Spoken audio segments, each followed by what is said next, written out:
There is a kind of silence that doesn't just hurt you. It rearranges you.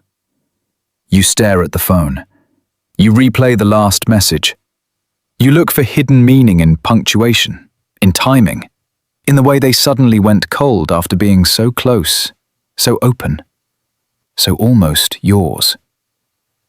And the cruelest part is that nothing clearly ended.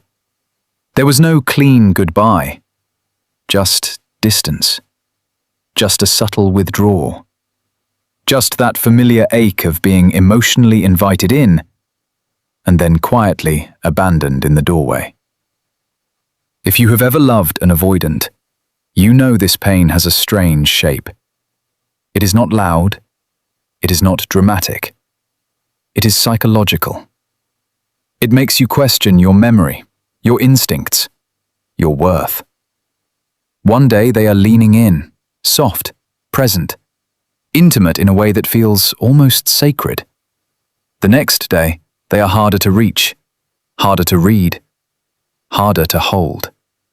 And you, being who you are, do what empaths do. You try to understand. You try to soothe. You try to love them more carefully, more patiently, more perfectly. And that is exactly where the trap begins. Because the brutal truth is this: the more an empath chases clarity, the more an avoidant feels the pressure of closeness. Not because your love is too much, not because your heart is wrong, but because to someone wired to fear emotional engulfment, even tenderness can start to feel like a demand. Even safety can feel like exposure. Even being deeply seen can feel dangerously close to losing control. So they pull away. Not always because they stopped caring. Sometimes because they cared enough to panic. That is the part almost nobody tells you. Avoidants do not always leave because they feel nothing. Many of them leave because they feel too much and have no safe internal space to hold it. Their nervous system does not interpret deep attachment the way yours does. Where you feel connection and relief, they can feel threat and compression. Where you feel closeness building, they can feel autonomy slipping. Their body reacts before their words do, before logic, before honesty, before they even understand what is happening inside themselves. This is why an avoidant can look at someone they genuinely want, genuinely miss, genuinely need, and still withdraw. Because attachment activates old survival code, and survival code does not care about romance. Underneath the cool exterior, something ancient starts firing. The amygdala reads intimacy as risk. Cortisol rises. The nervous system shifts from openness into defense. Their mind starts manufacturing reasons. Maybe this is moving too fast. Maybe you want too much. Maybe they are not ready. Maybe something feels off. But what feels off is often not you. It is the internal alarm that goes off whenever love begins to require emotional presence. So they detach to regulate. They go quiet to breathe. They disappear to feel like themselves again. And if you are an empath, this is where your own wiring gets pulled into the fire. Because your nervous system does the opposite. Distance does not calm you. Distance activates you. The moment they pull away, your body starts scanning for danger. Your chest tightens, your mind races, dopamine drops, uncertainty spikes obsession. You check their energy, their stories, their last scene, their wording, their mood. You start trying to repair something they have not even named. You become hyper-attuned, hyper-available, hyper-responsible. And without realizing it, you begin carrying both sides of the bond. That is why avoidants return to empaths again and again. Because empaths stay emotionally connected even in absence. Empaths keep the door warm, Empaths absorb the confusion and still offer softness. Empaths turn abandonment into understanding. And to an avoidant, that kind of love becomes unforgettable. Not always respected, not always protected, but unforgettable. Because no matter how far they run, they remember what it felt like to be held without having to fully explain themselves. They remember the emotional oxygen you provided. They remember that with you, they did not have to perform strength all the time. They could go cold, go quiet, go missing, and somehow the connection was still there. Wounded, maybe. Strained, definitely. But still there. That creates a powerful loop. They leave to reduce pressure. They calm down in your absence. Then they begin to feel what your presence had been doing for them all along. Your attention had regulated them more than they admitted. Your warmth had softened edges they pretended were permanent. Your consistency had become a background safety their ego minimized, but their body noticed. And when that disappears, something inside them starts reaching. Not always consciously. At first, it may just be restlessness, a strange emptiness, a thought of you at night, a random memory that lands harder than expected, a song, a place, a sentence you once said. Then the mind starts circling. They wonder if you are still there, If you still care. If they still have access. And because avoidants often suppress longing until it becomes impossible to ignore, the return can seem sudden, even though it has been building quietly for weeks. This is where people oversimplify the dynamic and say, avoidants always come back. No, not always. Not magically. Not because of fate. They come back when the emotional pattern remains unfinished. They come back when your energy still lives inside them. They come back when distance finally gives them enough room to feel what closeness made them suppress. And they especially come back to empaths, because empaths often do something no one else does. They personalize the withdrawal instead of closing the cycle. That matters. Because if every time the avoidant pulls away, the empath responds with more pursuit, more reassurance, more emotional labor, the avoidant learns something dangerous. I can disconnect without truly losing the bond.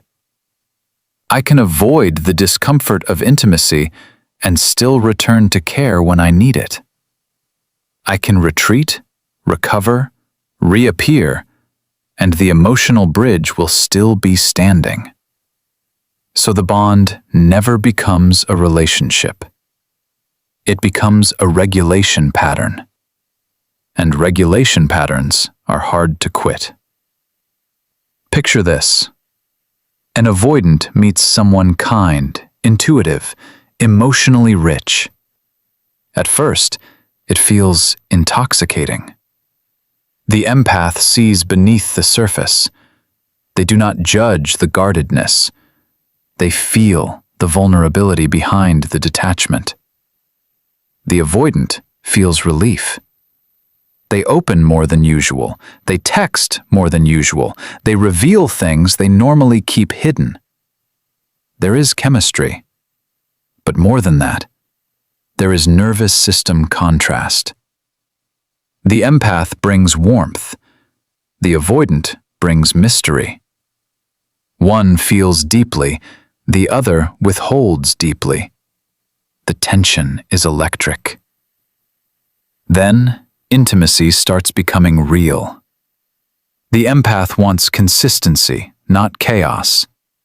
The avoidant senses expectations, even if unspoken. The body tightens. Texts slow. Affection becomes erratic. The empath notices immediately. And instead of stepping back, they lean in harder, hoping love will solve what fear is creating. Now the avoidant feels both drawn in and cornered. They miss you while escaping you. They want access without exposure, comfort without accountability, connection without the full emotional demand of sustaining it. So they disappear just enough to regain control. But here is what they do not expect. They do not expect your silence. Not manipulative silence. Not fake detachment. Real silence. The kind that comes when an empath finally stops translating absence into loyalty. The kind that comes when you stop begging for what should be freely given. The kind that comes when you realize your love was never meant to be a rescue mission. This is the core concept that changes everything. Non-reactive absence. Not punishment, not strategy, not performance. Powerful, self-respecting non-reactivity. Because when you stop feeding the old pattern, the avoidant can no longer use your emotional availability as a cushion for their withdrawal. The dynamic shifts, the predictable loop breaks, and for the first time, they are left alone with the full emotional weight of what they pushed away. That is often when they return. Not because they suddenly became healed, but because the silence starts speaking.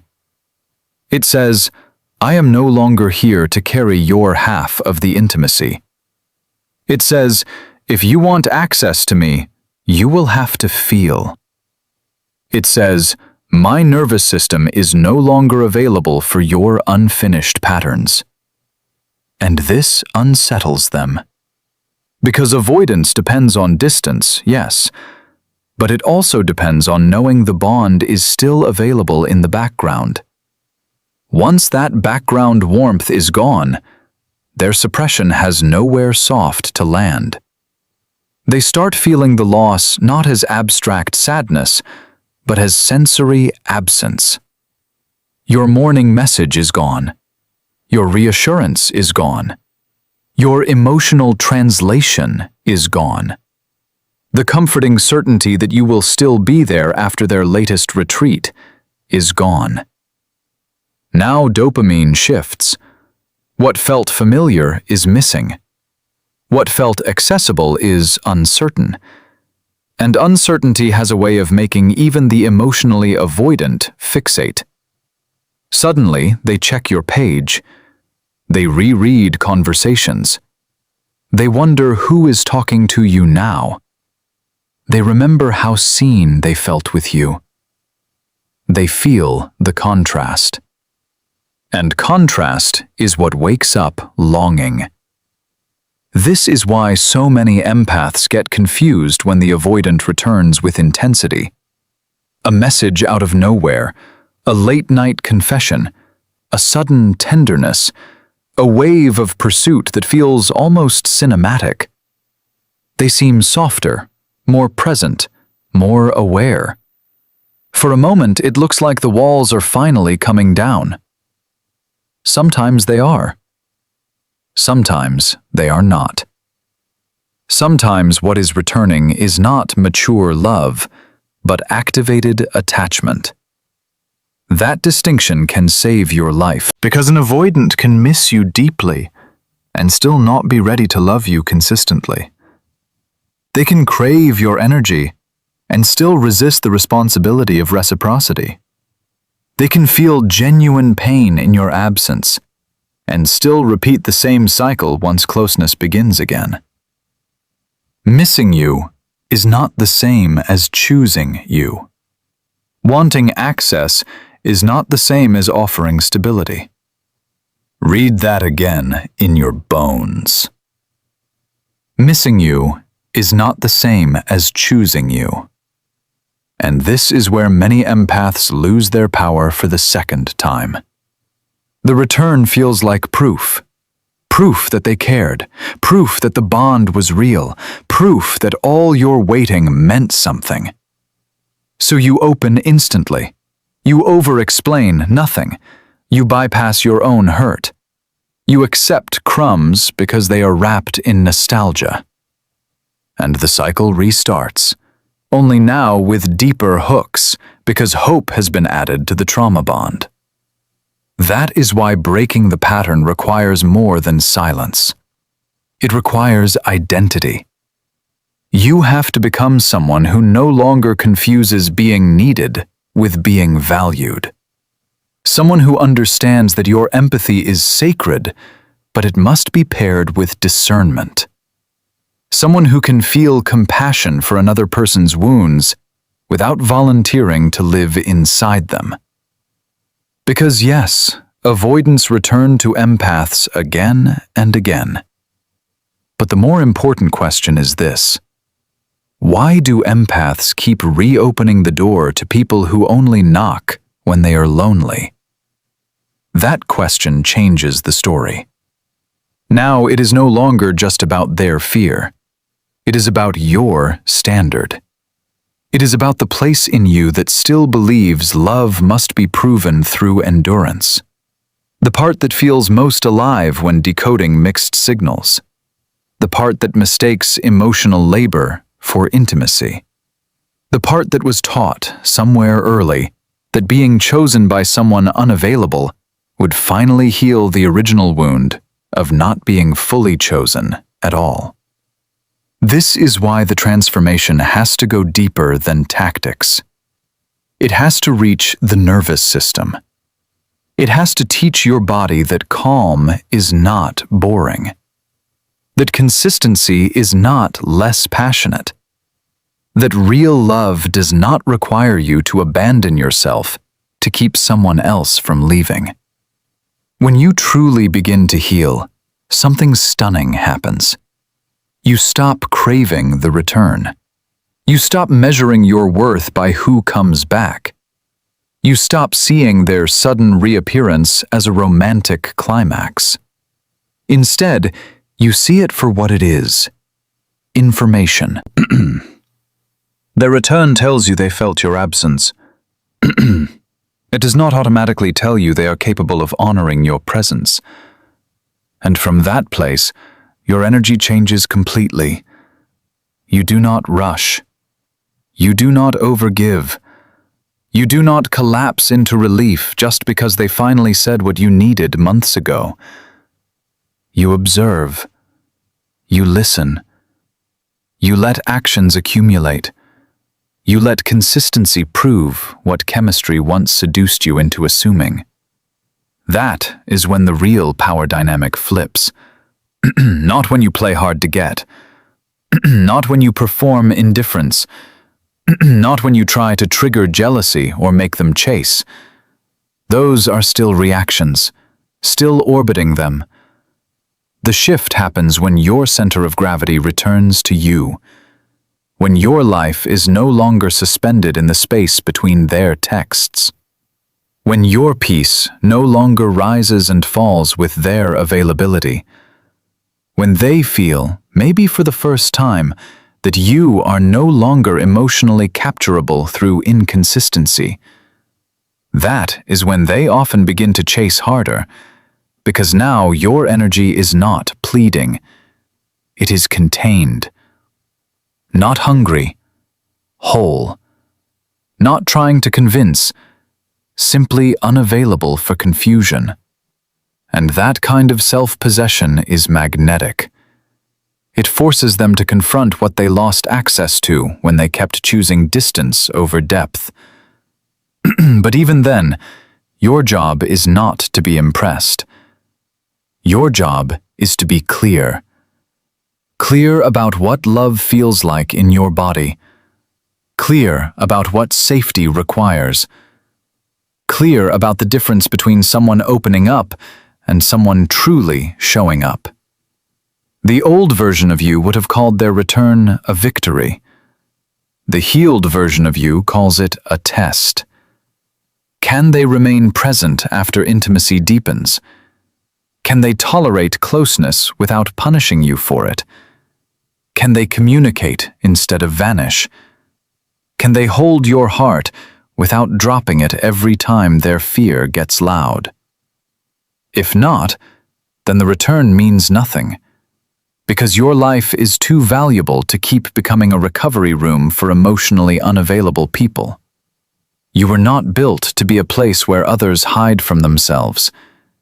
You were built to feel, yes, to love, yes, to understand deeply, yes, but not to bleed endlessly in the name of being patient, not to turn your intuition into self-betrayal, not to call your suffering loyalty. Let this land. Their return is not your reward. Your self-respect is. Your peace is. Your ability to stay open-hearted without staying available to confusion is. That is the real glow-up no one can fake. And once you embody it, something profound happens. Even if the avoidant comes back, the story no longer controls you. You are no longer the abandoned one waiting for meaning. You are the one who understands the pattern so clearly that you no longer romanticize it. You can see their fear without making it your responsibility. You can feel tenderness without surrendering your standards. You can remember the connection without volunteering for the chaos. That is freedom. Not getting them back. Getting yourself back. So, if an avoidant keeps returning to you, do not let that flatter the wound in you that still aches to be chosen. Let it awaken the wisdom in you that now knows this. People return to places that regulated them, comforted them, understood them. But only the healed stay and build. Only the healed learn to remain. Only the healed stop confusing love with escape. And maybe the deepest shift of all is this. You stop asking, why do they always come back? And you start asking, why was I ever available for half love? That question will change your future. Because the moment you answer it honestly, your standards rise, your nervous system steadies, your heart stops bargaining, and the version of you who once waited by the phone for breadcrumbs becomes unrecognizable. In their place stands someone quieter, stronger, harder to confuse, softer with themselves, no longer hypnotized by almost. You do not need someone's return to prove your value. You do not need their longing to validate your beauty. You do not need their delayed clarity to confirm what you already were. You were worthy when they withdrew. You were worthy in the silence. You were worthy while grieving what they could not hold. And you will still be worthy whether they come back or not. That is your power. Not in making an avoidant miss you, in becoming someone who no longer abandons themselves just because someone else did. And when that finally clicks, when it sinks beneath the mind and enters the body, everything changes. Your love becomes cleaner, your presence becomes rarer, your boundaries become holy. You stop treating access to you like a free resource for confused people.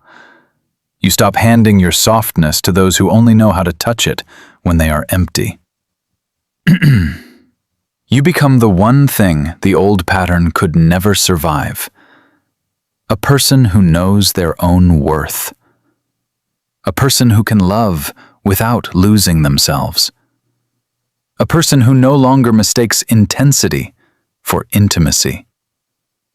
And from that place, whether they return or not, almost stops mattering. Because you did. You returned to yourself. And this time, you stay.